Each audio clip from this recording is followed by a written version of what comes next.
Now, when you're buying an older home, I highly recommend that you get a home inspection. And even for any home that you buy, I don't recommend that you skip the home inspection, but especially for older homes. And the reason for that is because older homes have a lot more problems or possible problems.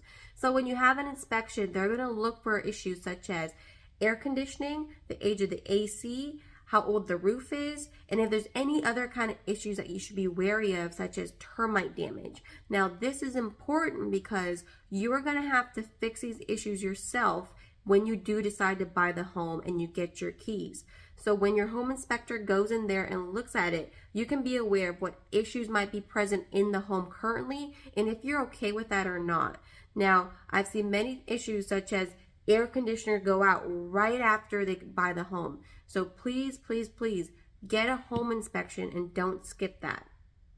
My name is Serena King. I'm a real estate agent here in Lafayette, Louisiana. Like and follow for more.